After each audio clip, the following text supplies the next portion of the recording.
Hello and welcome back to Comics Over Time. This season, which we're calling Murdock and Marvel, a history of Marvel Comics starring Daredevil, we're breaking down the year in the comic book industry in two parts.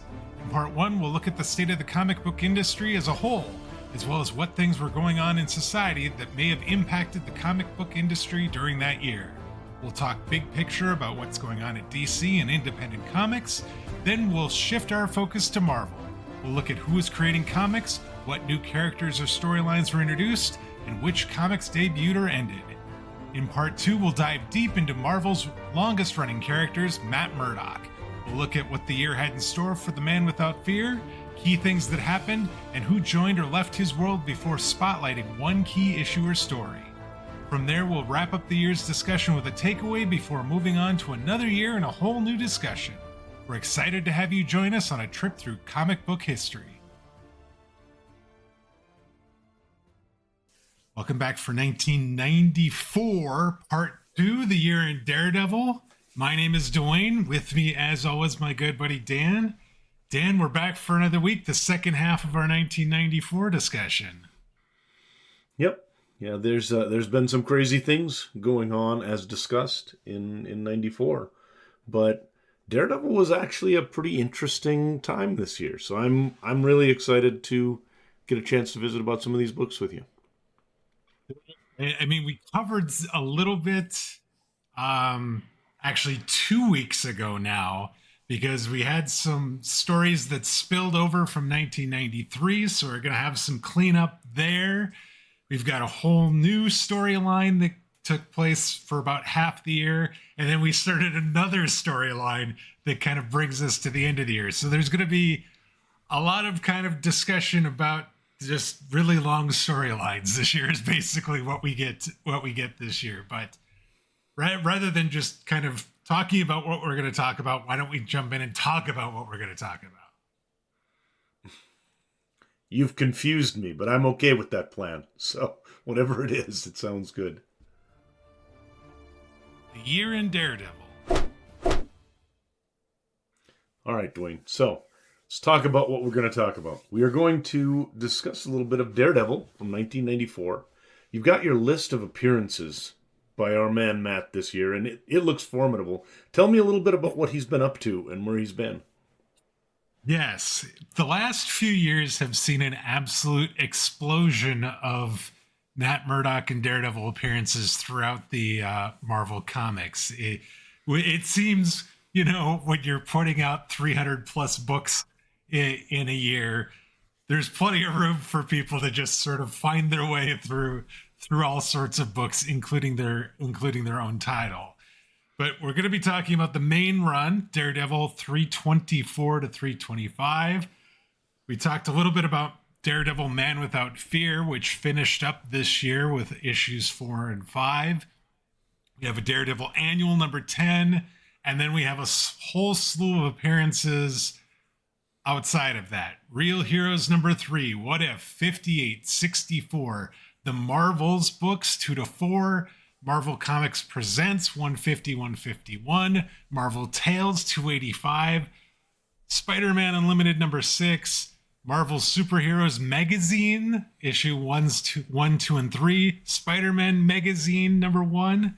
I wanted to ask you about those, by the way. What are those? Are those just more basically like annuals, but they're just a bigger name and lots of stories?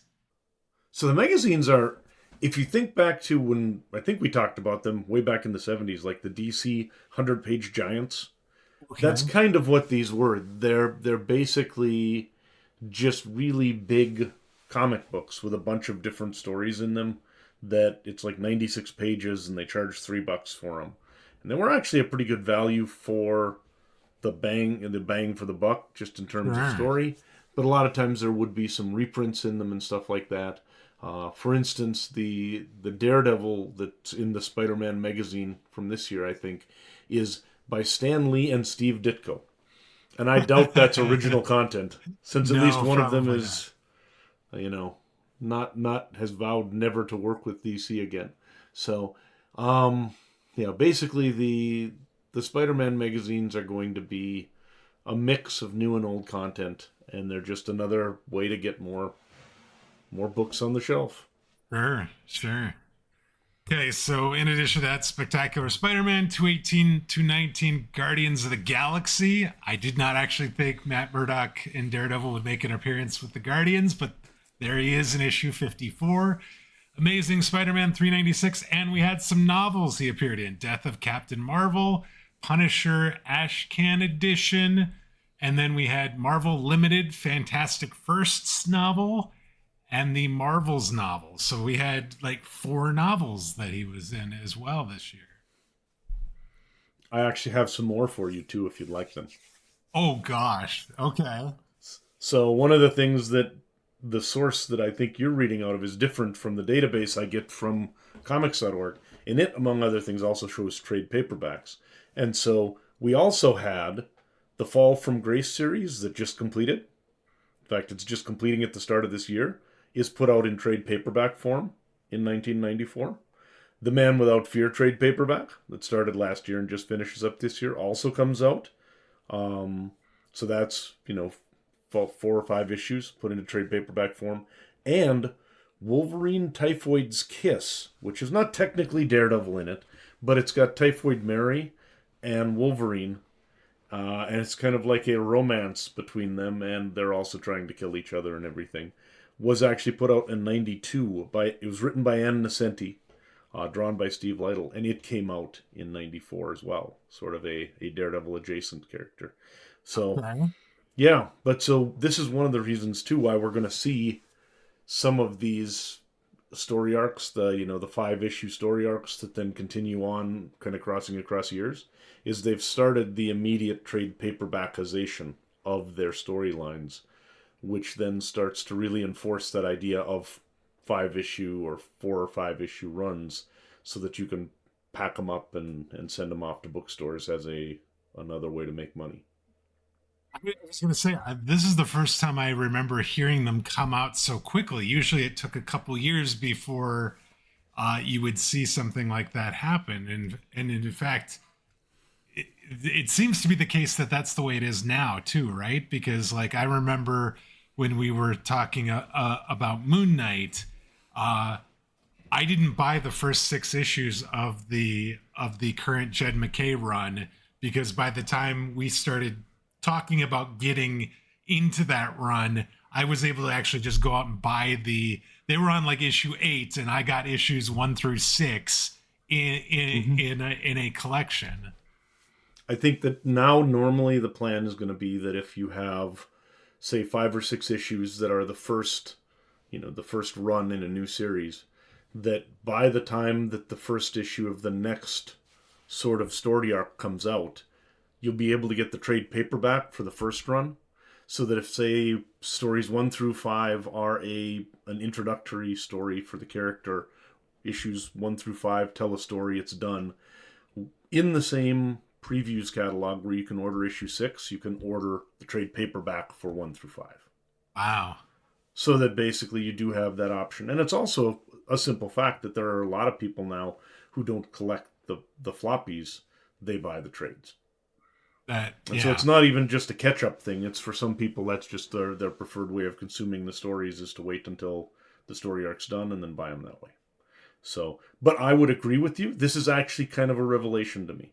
I have not seen at any point before this immediate, especially on just relatively normal storylines. Fall from Grace was a cool storyline, but it wasn't anything that was particularly out of the ordinary with all of the stuff going on at Marvel at this time. Right. And that they immediately are popping out the trade paperback for it.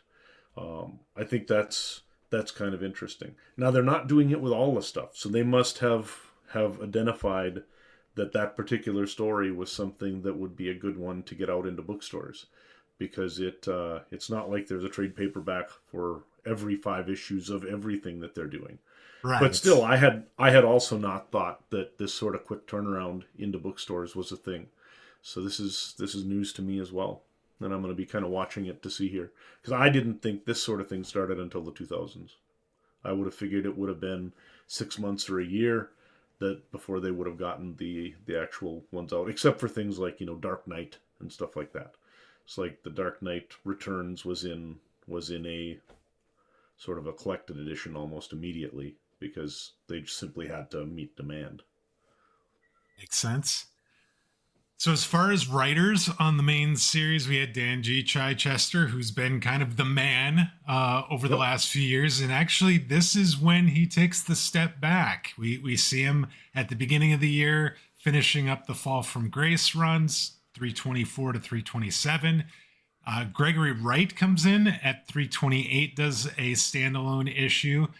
Chichester comes back 329 to 332, and then Gregory Wright actually finishes out the year in that final story arc with 333 to 335.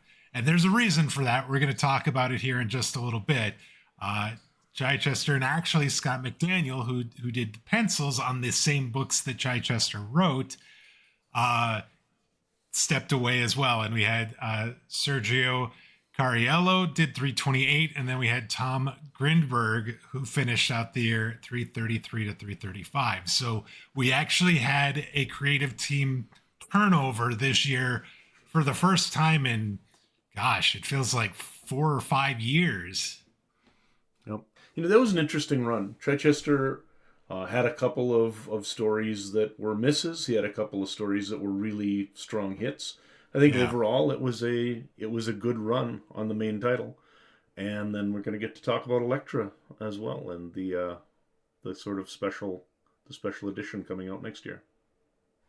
Yeah, I remember when we first started talking about Dan G. Chichester like coming onto the book, and you were like, would you be surprised to know that he actually had like the longest run of Daredevil of any writer? And it's like, I didn't even know who the guy was, but to your point, it's been really interesting watching throughout all this. There's been, like you said, some highs, there's been some lows, but overall it's actually been a very, very solid set of stories, I think. Yep. It's with all the craziness and turnover and things going on in the 90s at Marvel, you have to just appreciate somebody who showed up and told you a story every month and got it out on time, which is not something you could depend on in the world of the 90s. And I think he finished up with sort of the change of Daredevil's costume and some things like that to sort of change up the book a little bit. And so he took some swings.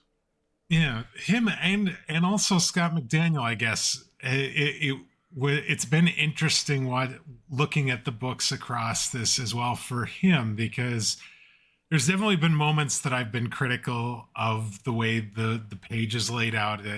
Things have been tough to really understand what was going on, but I think by and large, when I think about now as we've reached the end of kind of him on the book.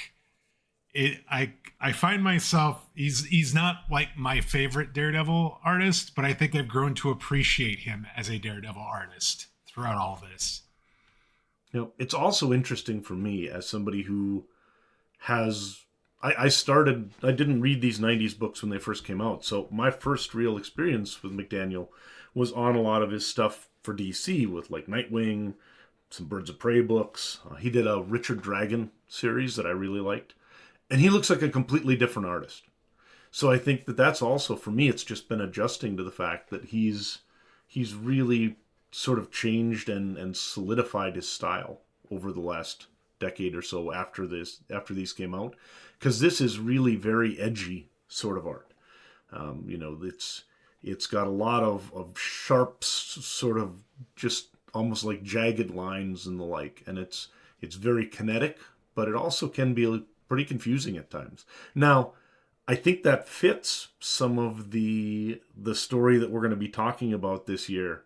Yeah. With some of the technological sort of stuff and that. But there are times where with some of the just regular street scenes and stuff, it gets a little bit confusing. I would love to actually see, and I'm not sure if he's done much, I'd love to see McDaniel's modern style on Daredevil. Because I think that sort of the way he does things with Nightwing and stuff like that, he would be a really interesting person to see do some Daredevil books. As far as inks, Hector Colazzo actually did a lot of the work this year, whether it was him by himself across, looks like about half the books this year, or he collaborated with another inker on several books as well.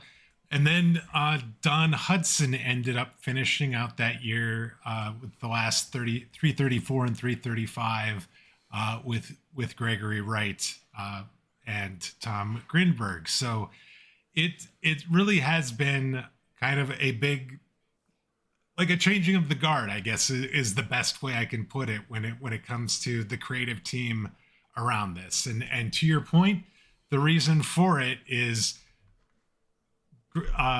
we have Chichester and McDaniel are working on Elektra Root of Evil, which is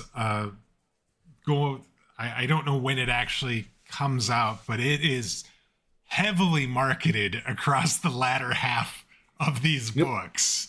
And comes out in 95 next year. Yeah, because like we had like a 4 or 8 page preview in one of the books, and then we had like full page like kind of advertising spreads and stuff for it as well across several of these books, and even in like letters, I think they even talked about the fact that they were, Chichester and McDaniel were moving on to work on this Elektra Root of Evil book, while Wright and Grinberg were working on the main book. Yep, absolutely. So, right. So that's a kind of a prestige format type of thing, and it's cool, shiny covers and all the rest. So it makes sense why they would decide to jump ship and go and do that one. All right, so let's talk about what happened this year, and really the year. I was able to basically boil down this year into roughly three big bullets as to what has happened. So the year begins with the final 2 installments of the Fall from Grace story arc. In that we see the actual return of Elektra, and I think we kind of talked about that a little bit 2 weeks ago. She comes back in this all-white outfit and fights alongside Matt Murdock to kill ninjas, as well as the Enris, which had part of her essence inside of it, to try and kind of power it and make it really formidable. When she does, Elektra, she ends up actually absorbing that essence back into herself. So I think we talked about this when she was basically resurrected by Matt Murdock and Stone a couple of years ago. She was like cleansed of this sort of dark essence as part of this, and somehow this essence got into, oh god, I'm trying to remember. It was one of the people working for S.H.I.E.L.D., and then they abducted him in this story arc to kind of extract that essence from him. Murdock ends up fighting the Hellspawn, which we've seen before, which is basically this devil-like thing from another dimension that has like Daredevil capabilities. It's like Daredevil from another dimension. Sure, that sounds about right.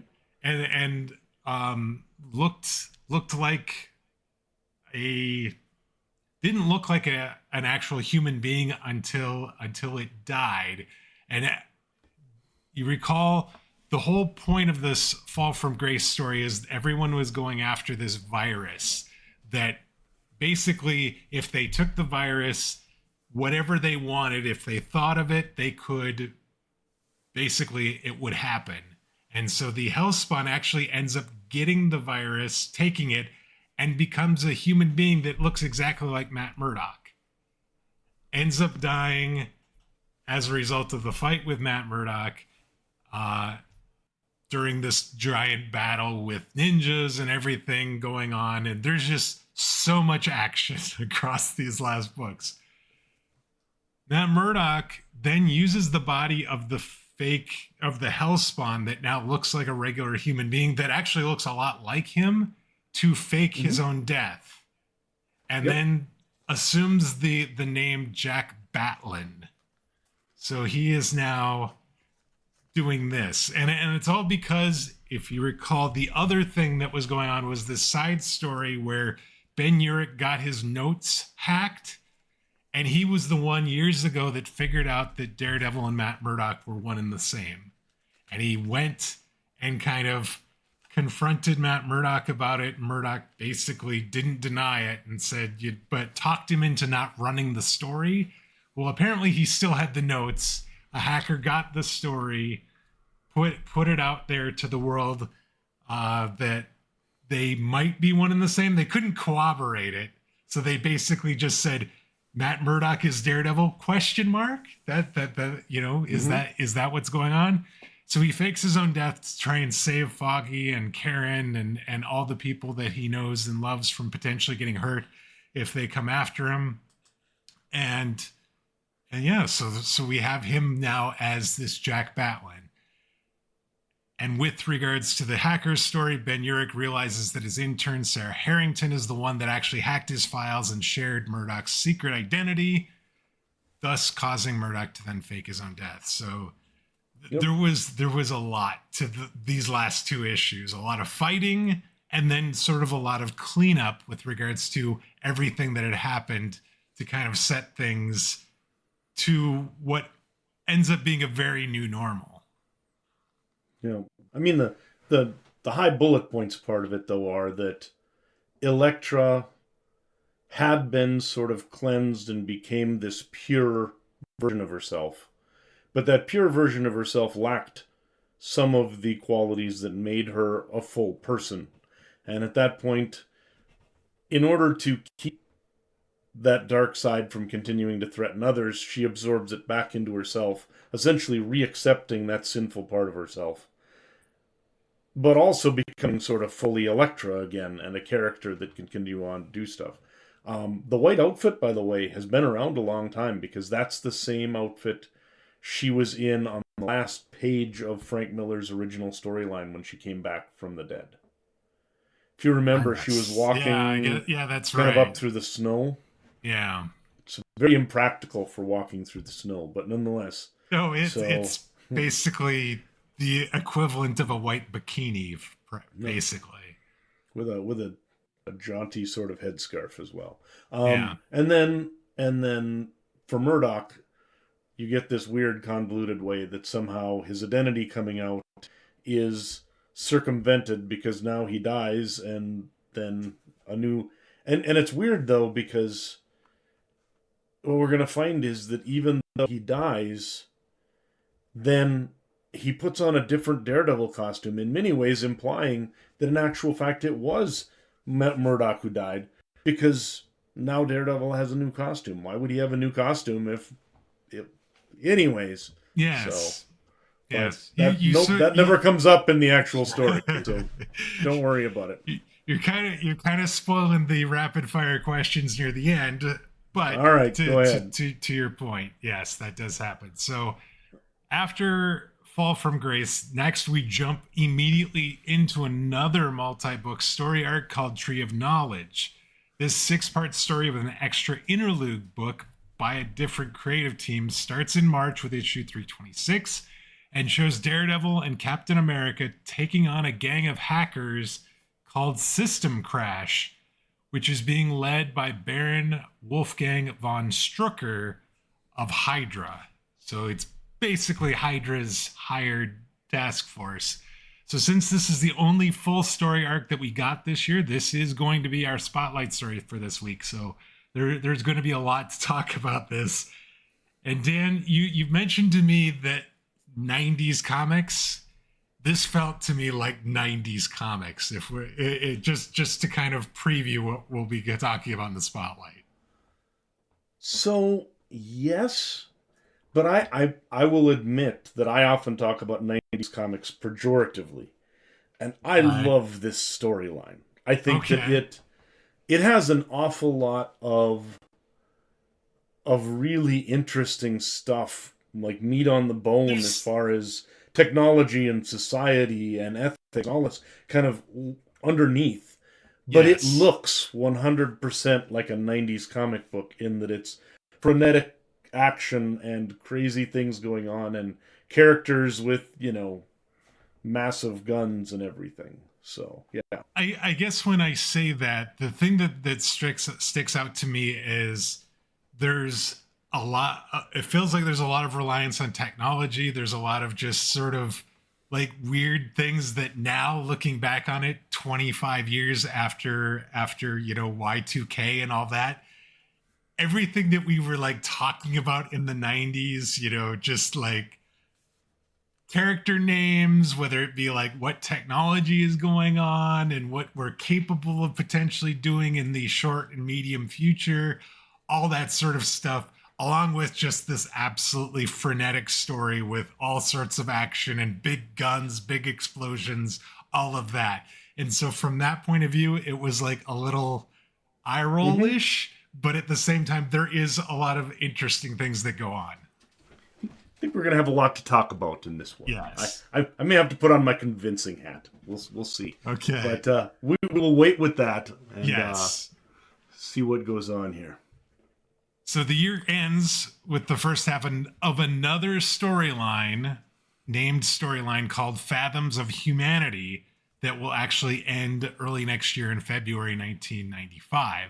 So this one was written by Gregory Wright, penciled by Tom Grindberg, while Chichester and McDaniel were working on that Elektra Road of Evil book.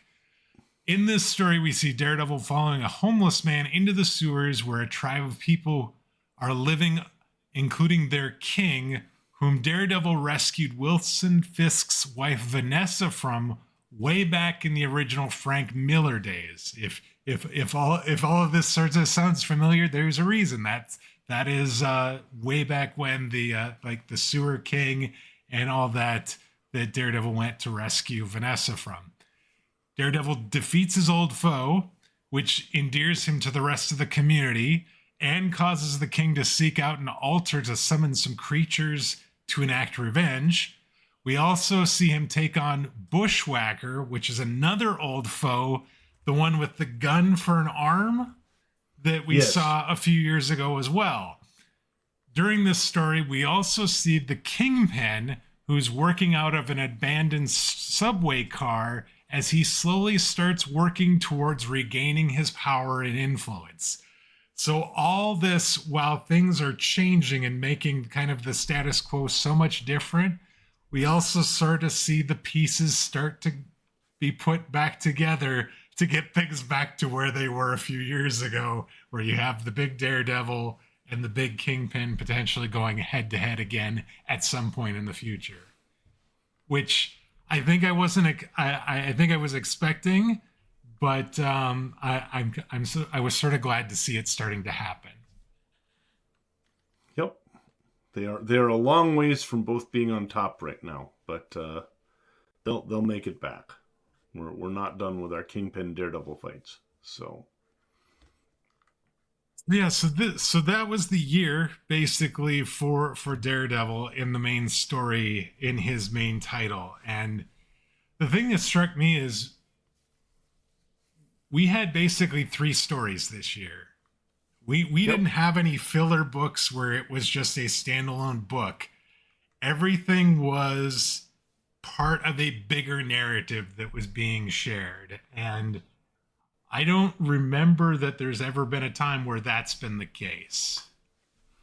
No, because in the 60s and 70s that wouldn't have been the style. You'd have had occasionally something like, Don McGregor doing like a 15 book thing in Black Panther or in Jungle Action, where he kind of does the sort of the novel type of approach. But almost nobody gets to do that. Usually, if you get a 2-story or maybe a 3-story book, and even then, a lot of times it's another villain that comes in, and then you've got a background story that becomes the foreground story.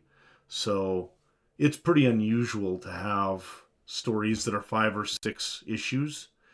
And if you do have something like that, you don't immediately follow it with another one. Partly because Remember, early in the 60s and the 70s, in the 80s, you've got kids going to grocery stores trying to find these stinking books. Right. And there is nothing worse than a 4 or 5 part series that you get part 1, 2, and 3 of, and then you miss 4, right? Yeah. So because of that, they tried to make it so that for the most part you could pick up any comic book and you'd be good to go. That is not the case with these. If you pick No. up one of these in the middle, if you come into issue 326 or something like that, and you're just dropped directly into the middle of Tree of Knowledge, you're going to have absolutely no idea what's going on, right? Um, They do a little bit of onboarding at the beginning of each issue. I think in kind of deference to that, but it's very minimal. Like there is an idea in Marvel that Stan Lee used to say every comic book is somebody's first comic book. And the idea because of that is that all comics should be able to be something that a person can open page 1 and enjoy and understand and the like. That has mostly gone by the wayside now, and it kind of had gone by the wayside by the 90s. I don't think that the onboarding in these was sufficient. Let's put it that way. it definitely wasn't. It was basically like you'd get 2 or 3 boxes on like page 1 that may sort of explain that, hey, there's system crash that's going that's going after people, and you wouldn't get all the information. You just know, okay, that's the bad guy, and that's what I'm looking out for, and Daredevil is. I think sometimes they mention that Matt Murdock's dead, but Daredevil's still going. And it's not even so much that. It's things like Captain America shows up, and it's like, yeah, now the serum's killing me. But they don't really explain that. And so if you're not reading other Marvel titles, you're like, the what's happening? How? Right. Let's dispense with this and let's talk about the spotlight. All right, sounds good.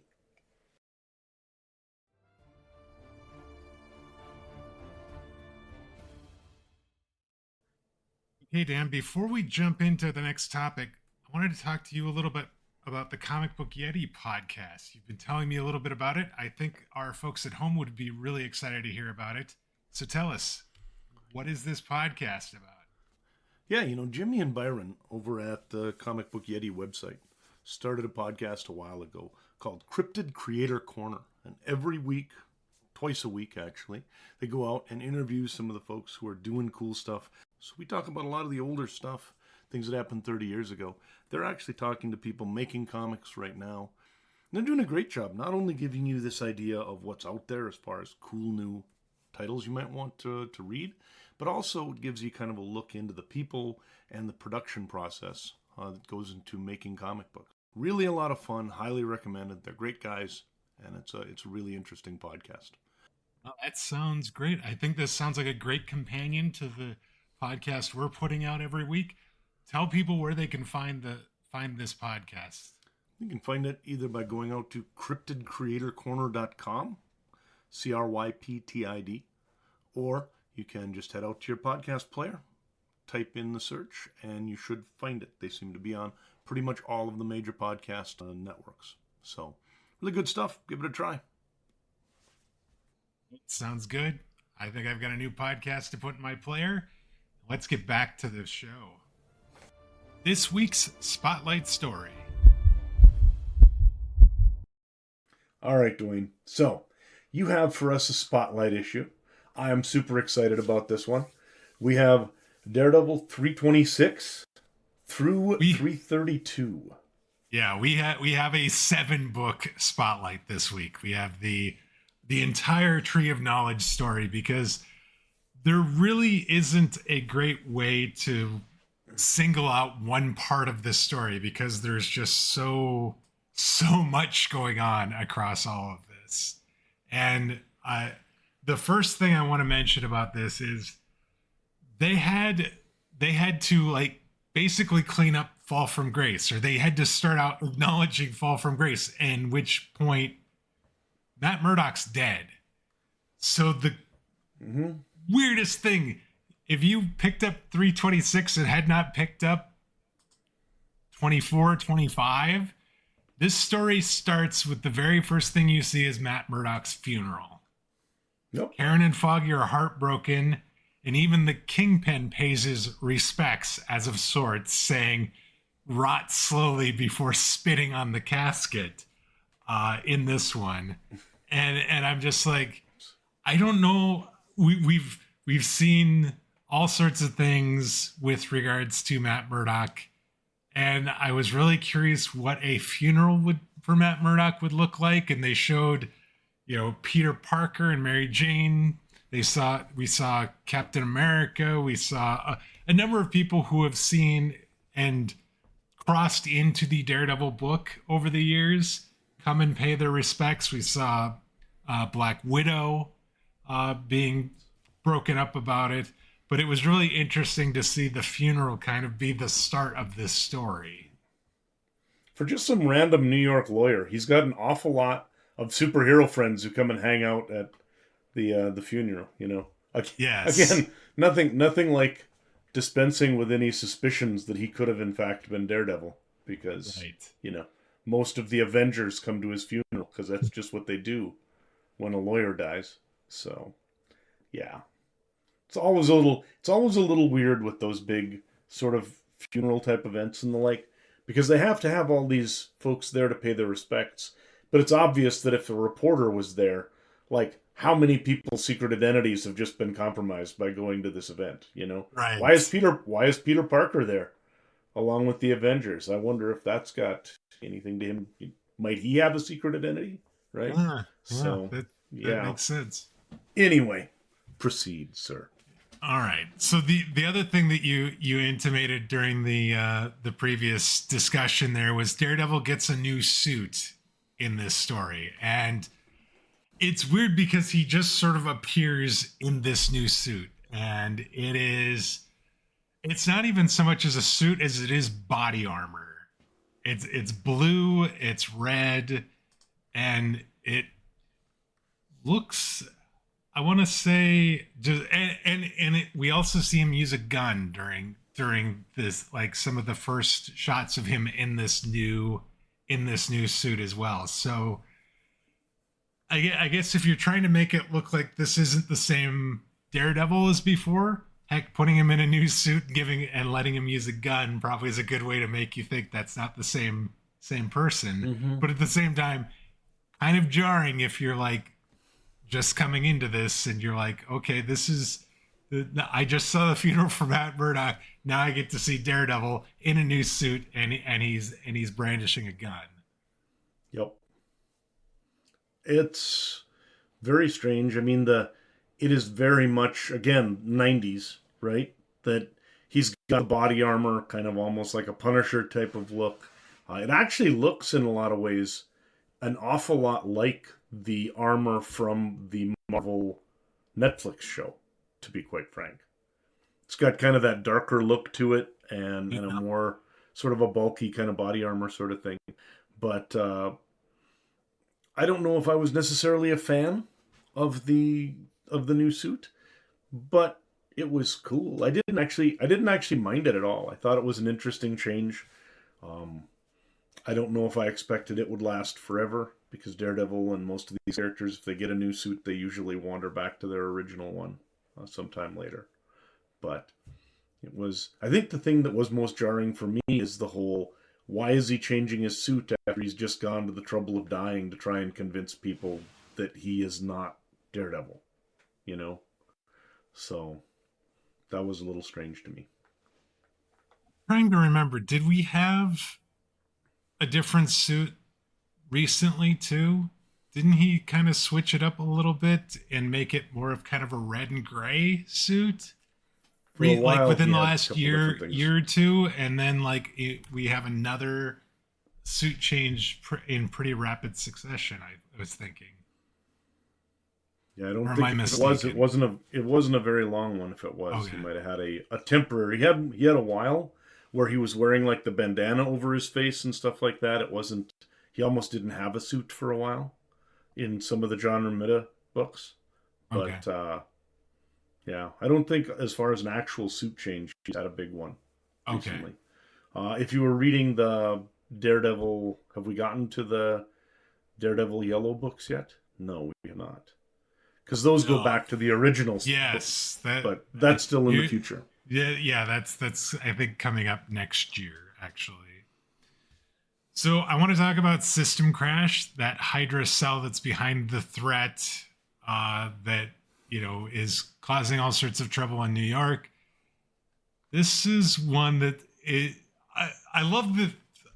I don't know how better way to say this is corny 90s techno babble is basically what this is, because like System Crash is the name of the group, but like the names of the individual players in the group: Bitmap, Infomorph, Kilobyte, With Steel two Collar. L's. Yeah, Gotta, Kilobyte gotta with remind two people L's. it's Yes. two L's, because Yes. otherwise it would just be a kilobyte instead of a kilobyte. So Yes. Steel Collar, Techno Spike, and Wirehead. And I think Wirehead was the one that was like in this like HUD thing where he's like thinks that he's like in this like RPG, like text RPG thing, and he's like there's there's a sword. I'm going to pick up the sword, and then he starts fighting people with the sword, and it's it's so weird. It feels really really a little corny. he almost is like in a video game. I so to defend it though, it's corny in retrospect, sort of. Yes, I'm sure But it I will didn't seem note less. It seemed less that so probably then. in 1994, the number of people who were using a lot of these terms in common parlance would be very low. You know, you had Neuromancer come out in like what, 84 or something like that. Snow Crash by Neil Stevenson just came out in 92.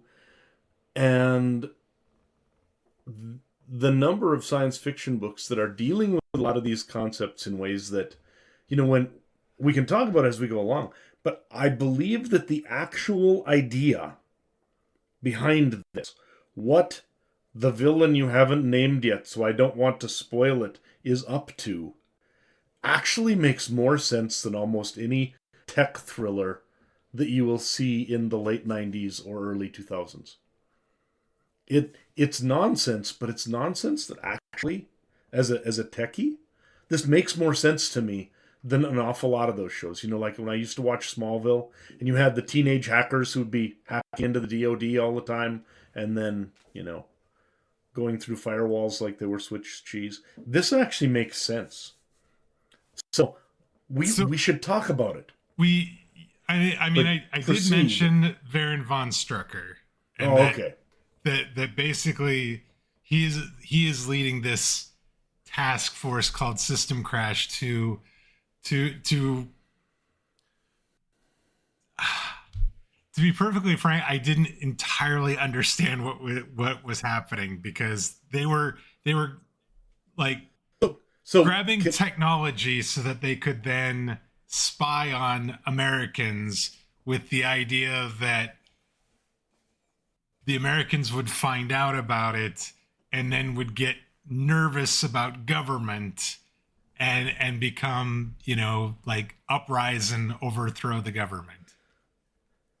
so yes, I actually let me go back and start on a couple of things that are going on in the early 90s that I think were probably in his mind while this was actually being written. Okay? Okay. Because Go. in 93, the government started talking about something called a clipper chip. And it's actually even mentioned in the text of this. What the Yes. clipper chip was going to be is a device that was proposed to be put into every electronic communications device, modems, phones, televisions, whatever, so that the government would then have a back door into that to spy on that device and any communications that went through it. The reason being that a few years earlier we'd had things like PGP, Pretty Good Privacy, which was a sort of relatively unbreakable cryptography created by a guy named Phil Zimmerman, who he debuted in 1991. By 1993, the government was angry enough about the fact that this had made it to other countries that they actually tried to threaten him or charge him with munitions export without a license to other countries, essentially treason, right? So, but what PGP did is it used that sort of shared encryption where it was very difficult or even impossible to actually break it. That meant that the government was no longer able, if people were using this sort of thing, to sort of listen in on anybody's conversation, whether, it's you talking to me or a couple of terrorists talking somewhere around the world. What it sounds like Strucker wanted to do is based on sort of the idea of the Clipper chip and how America was freaking out over some of this stuff. He's like, look, what we're going to do is we're going to develop, using some of the technology we're stealing from these guys, an unbreakable encryption protocol. And then we're going to give that unbreakable encryption to everybody in the world. And the US government is going to freak out so badly about the fact that everybody can now talk to each other without them being able to spy on them, that they're going to overreach and become sort of a fascist sort of police state. And when the government, martial law and all that sort of stuff, yeah. When the government declares martial law, when the government does this, it will infuriate the people of America and the world so badly that they will then start to sort of uprise. And all of this political, unrest will then provide opportunities for Strucker and Hydra to sort of do their nefarious deeds. Yeah.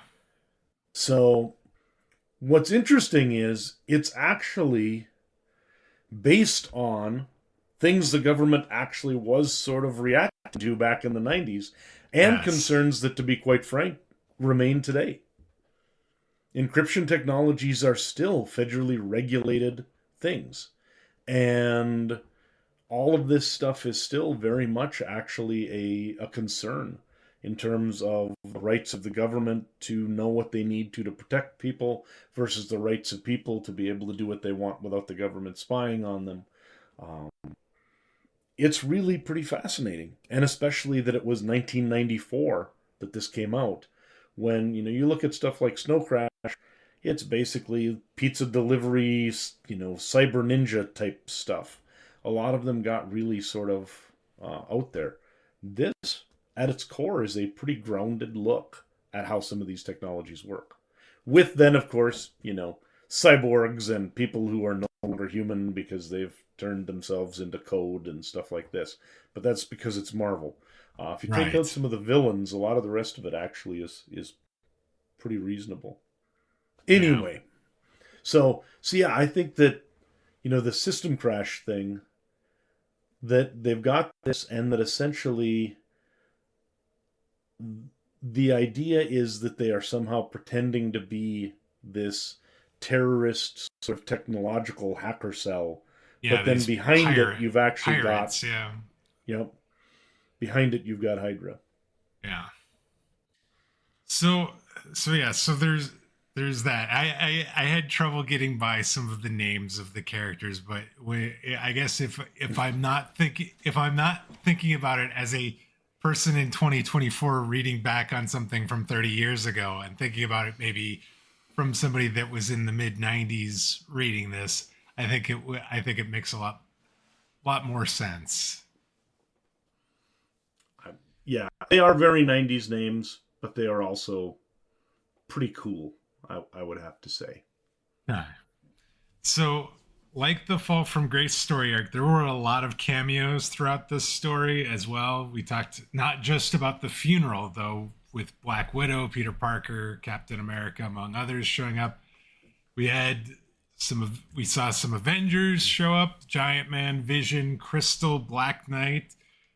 Gambit shows up for an issue. We have Iron Fist. Siege makes an appearance, returning. Silver Sable is, some of these characters that we saw from like the last year or so that had appeared in Daredevil come back. We even see Namor and Galactus show up in a panel in this story as well. And then that's all on top of one guest star who's basically a co-star throughout all this, and that is Captain America, who is he's on the cover of a lot of these books. And forgive me if you'd have thought that these were actually Captain America stories instead of Daredevil stories, because he is that kind of omnipresent throughout this entire story. And to your point, he shows up and he's apparently dealing with some health issues. We find out right away that the super soldier serum has turned poisonous inside of Steve Rogers. And, they're kind of butting heads at least initially. It seems like both of them has an idea on how to proceed with these pirates that they think are the one that the media is saying is behind all of this, and they realize they think it's something bigger and more nefarious, and then they realize that it's this system crash, and then ultimately they end up realizing that Hydra's behind the whole thing. And so you have this kind of co-star who's battling himself in that he's poisoned and not really able to be the Steve Rogers Captain America that we know. But then we also have this kind of uneasy alliance between the characters where they're kind of snapping at each other from time to time and getting in each other's faces. And to which at one point, one of them's Captain America says, "I'll take that mask away from you." And Murdock as Daredevil says, "You can try." So that was a really sort of interesting thing. I like seeing some of these other characters in the Daredevil stories, but again, it felt like there was maybe a bit too much going on here when it came to cameos and special appearances by other characters throughout these stories. I think this is 90s Marvel. This is what they're doing, is these massive crossovers, trying to make sure that if you're buying Captain America, you're not just buying a few books, you're buying a ton of books, etc. Moving it over into another book for part of it. I don't like it. On the other hand, I like the way these two... So I think you noticed this too, by the way. One of the things that makes it really interesting that we have Captain America in these is they have a very different outlook in the world. Yeah. Cap is always, when it comes down to it, pretty optimistic. Daredevil, not so much necessarily. No. And I think we see his more, like that idea of a kid who's been raised in Hell Kitchen in issue 330, when there's 2 pages that lay out kind of competing ideas for what the future might look like. Yes, I definitely, if there is one thing about this story that really stands out to me, it is that these 2 pages, the vision of what technology in the future might end up looking like. And it's really interesting because they're basically talking about everything that's going on and how concerned they are about sort of fear and outrage about the cyber terrorism, these pirates, but it's actually the system crash and everything, and what could potentially end up resulting if they can or they can't stop what's going on.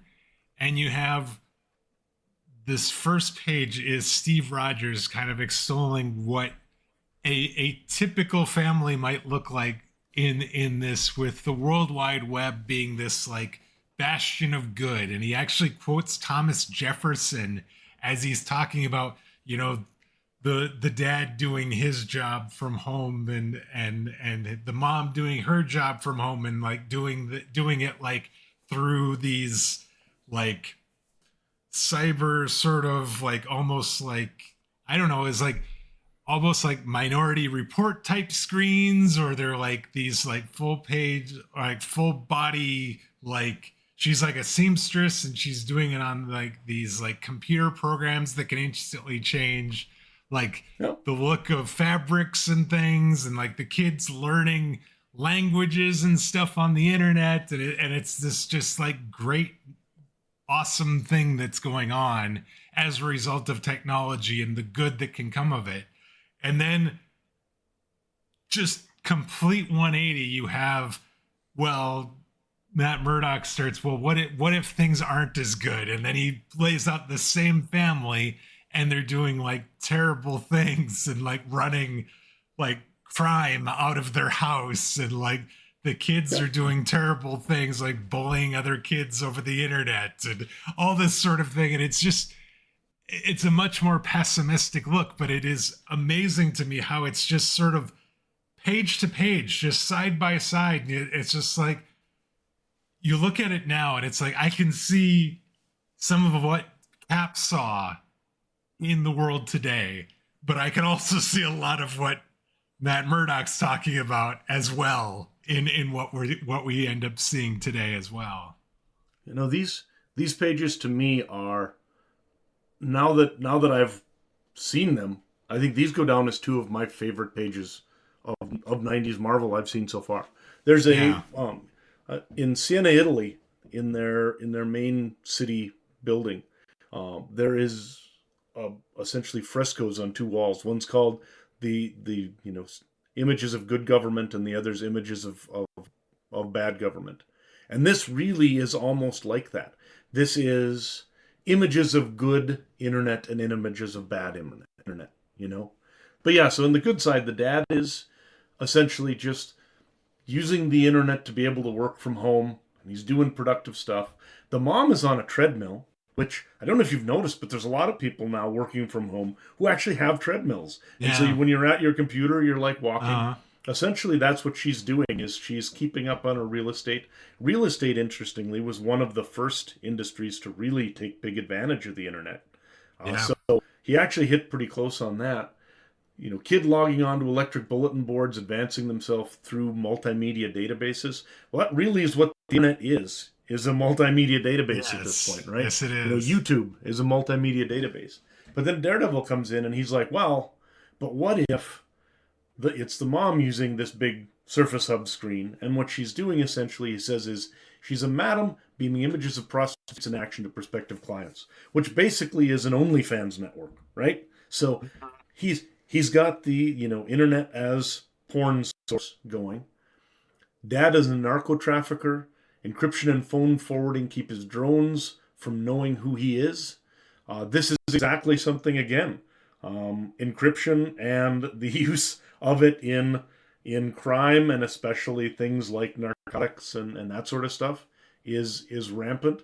And when they talk, Junior, so they've got their son there, spaced out mouse jockey, new breed of disaffected teen whose life is cracking computers. And disaffected is a word that's used so often these days in relation to especially younger males. So I think he just absolutely knocked it out of the park. Unfortunately, sort of nails. Chichester hit this completely out of the park. When you look at the way that all of these images, all 6 of the different scenarios here, 3 good and three sort of dark, are actual ways that the internet has become a crucial part of our life today. This is just crazy and fantastic. And as a tech fan from the old school, the other thing is, if I read these when I was younger, like in 94, I don't know that I would have really taken it all that seriously, because it didn't seem, a lot of people would have just gone past this. But he really had done some research, and he had some pretty good thoughts here on this. Neither seems really all that plausible, I bet, if you're looking at this in the mid-90s. Like, both seem about equally plausible, as in not very plausible. But looking at it now in 2024 and looking back on it, it's like, not only is it plausible, most of this stuff has happened, and it has happened on both sides. which is absolutely crazy. You know, the thing about 94 that's interesting is when you look at the World Wide Web, um, 95 was a big year for the web. And 94, it was just sort of starting to really hit. So you would see an awful lot of people coming on over the next few years. But when he would have been writing this, um, it would have been, I mean, Mosaic, which was the first actual sort of like web browser, was actually only released by CERN in 1993. So, I mean, Berners-Lee was doing his stuff back in 89, and you had this small sort of HTTP world going, something like 50 websites or something like that by 1990 or 1991 or whatever. But if you think about it, like the year when Chichester was writing this, literally nobody had a web browser even. Right. Right? Yeah. If you were browsing the web, you were probably using something like Gopher or some sort of text-based thing that would allow you to do some very basic stuff. Now, within just a couple of years, that's going to change dramatically. So Yeah. by like 96, completely different story. But where this is at, he really was on the cutting edge. Yeah. Well, I want to talk about the story a little bit more because the other thing is with Captain America and Daredevil teaming up to stop Hydra, you have, as it seems is customary, Cap is questioning some of the ideals he's fought to preserve. And he's also sort of emphasizes the need for outside the law heroes like Daredevil. So when they kind of call a truce, you have him sort of begrudgingly admit that, he can't do everything he needs to do and still kind of be who he is. So he acknowledges that, people like Daredevil are important to be able to ensure that things don't get completely out of hand, which I think is really interesting. And also, like I said, something that seems to be pretty consistent across anytime he appears in Daredevil, that seems to be what he's doing there. Yeah, that's kind of his thing, it seems. When he appears, he's the sort of the guy preaching on something or another. That's kind of what his role is sort of I don't know, like a Jiminy Cricket, only very American sort of Jiminy Cricket. It's just on the shoulder constantly. So, The, the other thing is, we did have some sort of secondary stories that were going on. We had seen Elektra come back a little bit in the end of Fall from Grace.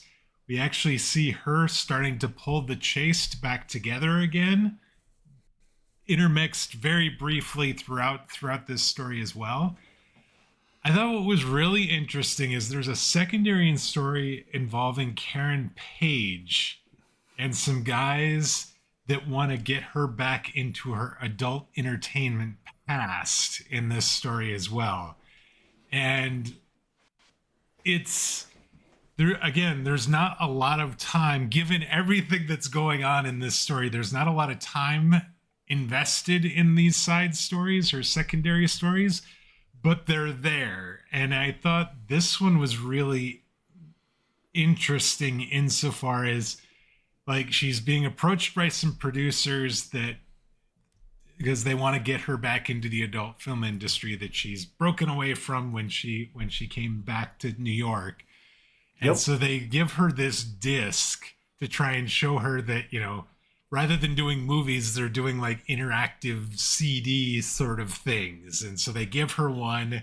She like immediately says, she's not interested, but ultimately ends up looking at the disc and ends up seeing some child pornography on the disc as well.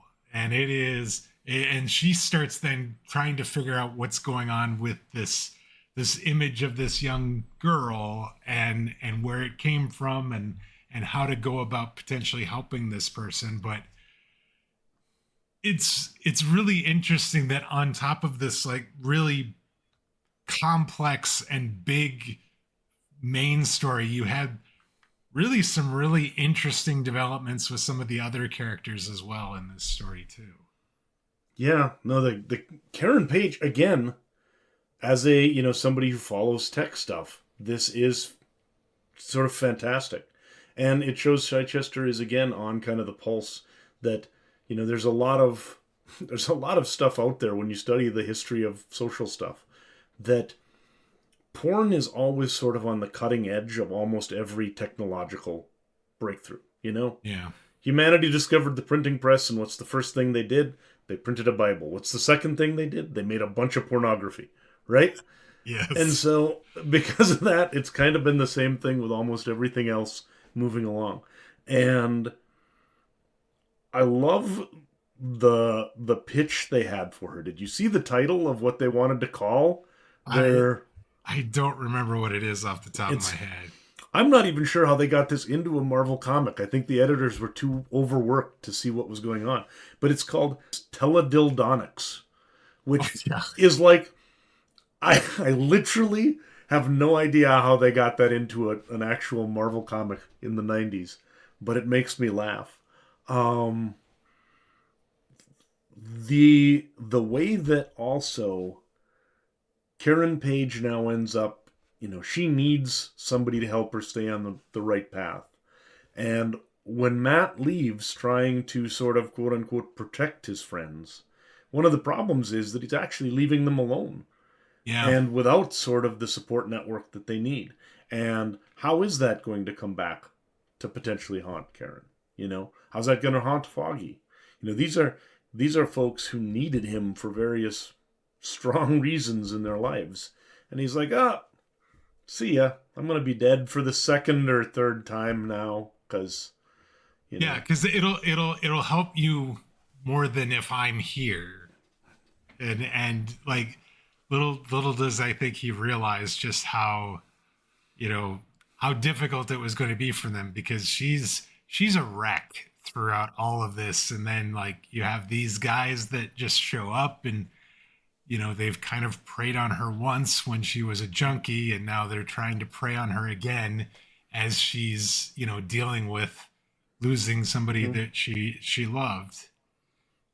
I think that part of the problem, and again, I like Matt. I'm a fan of Matt. We've been following him for 300 and some issues now. We're his friend, right? We can talk to him a little bit. He's a dick an awful lot of the time. Yes. And I think what he really did is he ended up in a problem, and it was going to be a problem. And rather than find a way to deal with it, he's like, well, looks like I can just disappear again. And he's done this before. He did this when he reappeared as his brother back in the classic issues in the 60s, when Mike Murdock came into town for a while. It's just kind of his way sometimes. When things get tough, he just runs away for a while, and he's done it again. And that's not really helping anybody. So I'm a little down on him right now for that, gotta tell you. But so let's kind of wrap up the story. So the story concludes with Daredevil jumping from the Williamsburg Bridge onto the system crashed gunship, carrying an unconscious Cap. Talk about a man without fear, right? Jumping off a Williamsburg Bridge. This starts an action-packed couple of pages as System Crash fight it out with Daredevil and Captain America before the ship crashes and some of the members of System Crash escape. After which time, Captain America and Daredevil track Von Strucker and his team to the Liberty Science Center in New Jersey. There, Daredevil gets to throw Cap's shield, then cleverly calls a remaining cyber terrorist's bluff to end the conflict. So they had this one final big battle in New Jersey at the Liberty Science Center where they're talking about that Clipper chip that you mentioned. And we get the exposition from Von Strucker that this is how what they're gonna do, and how it's going to lead to prosperity for Hydra as a result of all this. You have Daredevil and Cap fighting it out with System Crash members. I loved seeing Daredevil get to throw Cap's shield. That was fantastic. as you can expect. And then you end up with Von Stricker, I think, just ended up escaping. And so you had one of the final member of System Crash basically taking one like person hostage that was at the science center, and then um, basically Daredevil shot him to end the threat. Well, and essentially the person that was taken hostage was the girl who had actually sort of been working with them, but Yes, Sinclair um, Spectrum was the but girl. one of the members of the bad guys essentially decided that they kind of saw her in themselves, and they're like, she shouldn't have to go down this bad path. Please don't just get her involved. We'll pretend she was a hostage and give her like a pass, a Yeah, chance to still make something of her life. And I think it's interesting because this again comes into that whole idea of the hacker as somebody who maybe they're good, maybe they're bad, and it's a matter of which way did they decide to go and how does society sort of deal with them. And so Sinclair's going to be interesting over the next few issues. We're going to see her again as well. yeah. We So definitely saw her some more throughout the rest of the year. yeah, but I kind of like that, and that you've got somebody there who's kind of finding well, somebody else's life doesn't have to be my life. Let's find a way to kind of just sweep this under the rug, pretend she wasn't here, and somehow everybody just agrees with that, and she wanders off. So Yeah. All right, so that is Tree of Knowledge. This was all in all, if you could get past sort of the 90s techno babble names and I think getting that perspective of some of the stuff that was going on, I hadn't even thought about that at the time this story was out. I think I have a bit more affinity for this story now after our discussion, Dan. I would say it's a very topical story. Yes. It may seem like almost all sci-fi type of things, and especially like speculative fiction. There's nothing that ages worse than speculative fiction from 15 years ago, right? Right. Right. But if I'd have read this maybe around 96 or 97 when I'd started taking my certification exams and I was actually doing a lot of the stuff with security and starting in on my career as an engineer, it would have blown me away just with how cool it was. And I think that Sure. because of that, if I go back and look at it in context, for people of a certain kind of interest set, for geeks and like of the mid 90s, I think this would have been catnip. So yeah, absolutely, absolutely gotta say I like this story a lot, and I think that it was dealing with a lot of issues that were really out in sort of the culture at that time, or that Yeah. were just emerging into the culture. So like the Clipper chip, they started talking about it in 93. By 96 it was dead. Americans were just not ready to deal with that sort of stuff.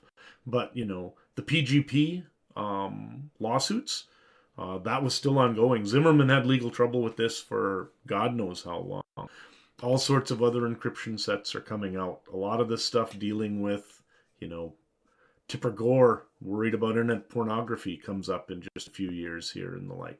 There's just so many things that are referenced within this, even if just in passing, that I Yeah. think it's pretty darn cool. I'm surprised that within 94 here we found what has become one of my favorite like storylines in many years of Daredevil. Okay, Dwayne. So finished up with that. I have my questions for you now, so we can see if you can let folks know the state of the state for Daredevil. Who's Matt in love with this year? Well, that question is even flawed because Matt Murdock dies midway through or Who very is early on in the year. So, who is uh, Battling Jack in love with this year? so it is weird because, like, obviously the year with Matt Murdock starting as Matt Murdock, he is still interested in Karen, I think, and but after his funeral, I think there's actually two sort of love interests that sort of kind of pop up as a result of him becoming a different person. The first is this Randy Gillette, who helps Jack Batlin and his con man schemes. We see her; she's this blonde, Yep. attractive looking woman that, you know, very much sort of reminds you a little bit of Karen Page, but like is, you know, looks different, but isn't really all that different. She's not. We don't know much about her just yet. Um, and then that Sinclair Spectrum, the computer hacker that he is now watching over, that she keeps out of trouble. They sort of have a little bit of a weird kind of relationship as well, and I don't remember if it's during this uh, thing during the final story arc or early next year, but he's basically like comes into her apartment and she's like in lingerie and like hacking a computer system for him while she's wearing next to nothing. So it's a little weird. Yeah. It and I thought of her as being a lot younger than him too, to where I was a little Yeah, uncomfortable with that. okay. So maybe not, maybe not. But she's in any case, we don't really see him though in a relationship with anybody at this point. He's told Elektra Right. that he's not interested anymore, wandered away on the others. Who is our biggest villain this year? I think it's System Crash and by extension Hydra that we saw during the Big Tree of Knowledge arc. They were kind of the focal point for over half the year, so that sort of does feel like the big villain of the year. How's Matt's law practice going this year?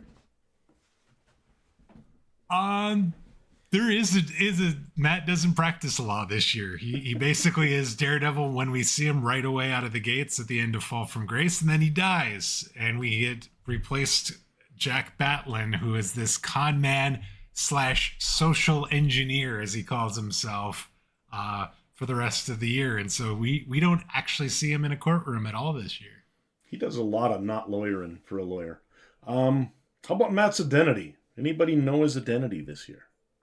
So we didn't talk about it in great detail, but that Fathoms of Humanity story arc that occurred immediately after Tree of Knowledge, apparently the people living in the sewer knew that Daredevil was Matt Murdock and Matt Murdock was Daredevil, and that the Daredevil that they were meeting was the same What's the same guy? was the same guy. That Somehow they have senses that the people above ground do not. That yeah, yes, kind of and crazy. I don't have any good explanation for it. There really isn't one given. Just we know that we they were basically like we know. Yep. And then also that Fathoms of Humanity. Speaking of things that make no sense, did you note that on the covers, the series is called on all 5 books Humanity's Fathom, but then inside the title is Fathoms of Humanity. Did not notice that. It's weird. It's just a thing. I have no idea Yeah. why. Okay. Again, it's one of those where they didn't have time to talk to each other to find out, so it was what it was. What do you think? Is Daredevil still a good guy at this point? That I'm gonna say I think so, but Okay. I'm gonna tell you that it feels a little hard to say for certain this year. Like there are definitely some, like when he gets into the new suit and faking your death doesn't feel like the good guy thing to do necessarily. Um, so I'm gonna say I think so, but I think he's a sort of misguided as to how being a good guy is this year. Body armor and guns, and he's a con man. So there are Yeah, questions probably on his yeah. Daredevil's outfit and equipment. What were the changes this year? Maybe So one or two. yeah, the new blue and red suit that's basically armor at this point. We talked about him using a gun this year. In fact, killing one of the terrorists at the end of the Tree of Knowledge thing. It, it's it, it it's definitely a very big change for him this year. Very cool. Yep. And he still uses his staff or his club, but it's more of a staff now. He uses that a lot. It Yes, seems rather yes, than using it as a club. right. So he's kind of changing some of his technique there too. Anything new in Matt's past that we learned this year? So nothing jumps out to me. This is I not don't think so. the Man Without Fear series that we talked about a couple weeks ago, where we got to see a lot of that history fleshed out a lot more. I guess since the last two books of that appeared this year, there was some of that kind of carried over. But as far as the main Daredevil run, there wasn't really anything new about Matt's past that we learned. Not a time for lore in those books. No. And what do you think, if you had to pick one moment, what do you think the biggest moment for Daredevil this year? So, this is cheating. I use this for 1993, but Matt Murdock finding out that Electra is still alive in the during that very kind of, as the year starts. It was kind of the end of 93, the start of 94 that happened, and sort of the aftermath of that revelation that we sort of see. I'm going to use it again here as being that biggest moment this year, because outside of that, I think the only other thing I would say is that funeral, because that sort of does change the status quo of Daredevil pretty significantly. And you see kind of Foggy and Karen basically kind of fall off. They're really struggling to deal with Matt being gone and everything that's going on there. And then obviously he has to create this whole new persona, and then has to sort of try and convince people that he is not the same person that he was before as well. Yep. All right. Very cool. Sounds good. Yeah. So this is an interesting year, and I think we're gonna, in a couple of weeks when we get back to Daredevil for 1995, there's gonna be some more things that just sort of kind of compound on everything that we had happened this year. But this definitely felt like a pretty big year as far as sort of a transition for Matt Murdock and Daredevil. Yep. I would agree. All right, Dan, I think we've made it to the takeaway. Should we jump in and talk about that? Bring it on. This week's takeaway. All right, this was a big year, 1994. I don't envy you trying to sum up what our takeaway should be from this year. But if you had to give us a takeaway for 1994, what would you say we should come away from this year with? I think that the base I ended up going with on this one, and again, this goes back to last week when we talked about all of the other companies and everything else, is that, all publishers together, we had releasing over 1,000 titles, up to 1,200 titles in some months, according to a lot of estimates. Not all, or even not a lot of those, were up to the standards that I think we would like a lot of professional comic books to be up to. But if you look within, and you don't just kind of look at the overall of all the stuff that was wrong, because a lot of things went wrong. 4,000 comic book shops closed, and you had a number of publishers go belly up. But there were so many really, really talented people doing great stuff this year that almost gets buried within the disaster that is the sort of imploding comic book boom, right? You've got James Robinson's Starman coming out. You've got Morrison's Invisibles. You've got Kitchen Sink doing all sorts of very cool stuff, tantalizing stories, Melting Pot. You've got Too Much Coffee Man, Picar's Our Cancer Year, Ghost World. the fantastic City of Glass by Mazzucchelli. All sorts of different people are out there doing really fantastic work. And I think Daredevil's a good example of this. That, it is a trying time in comics, a time when things are going sort of so quickly that they can't even keep track of what the title for the story should be to make sure that it's the same on the cover that is inside, right? And yet you get this fantastically created tech sort of, speculative story within the pages of Daredevil that shows that there's still people out there doing great stuff.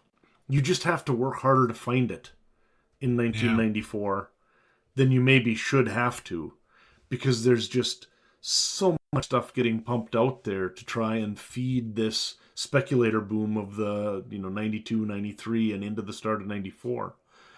And because of that, when you look at the year as a whole, you see all these titles, and if you just browse through a few of them, you're going to find that maybe they're not particularly good. But if you look deeper and you just take the cream of the crop, it's still a pretty darn good year of comic books. Wow. So I don't envy somebody that was trying to find the cream of the crop back that year. And I would think it might be incredibly frustrating to find it, but if you found it, frustrating and expensive probably. But yes. But yeah, in short, I guess the takeaway is that maybe it's best to judge a year by the best books it put out rather than just by how many books it put out.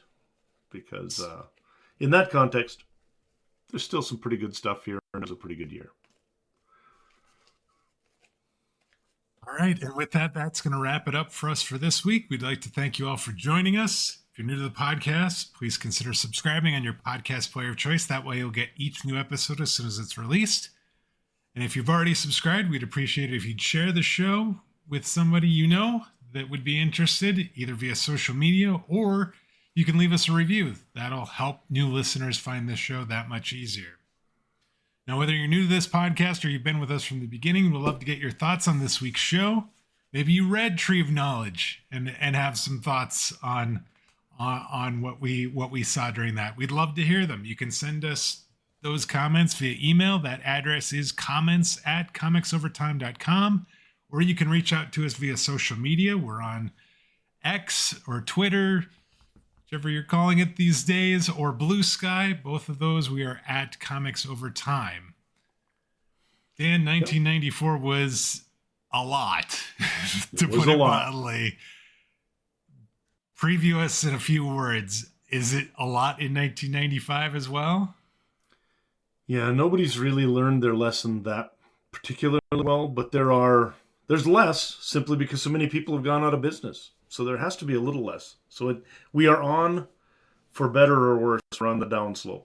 We are headed towards, but 95 is way better for Marvel than 96. Let's use that as a preview. So, no. All right. Way better than 96. So on that ominous note, you've got a couple. I've got a couple of things to look forward to. And until then, take care, everybody. See you later, folks.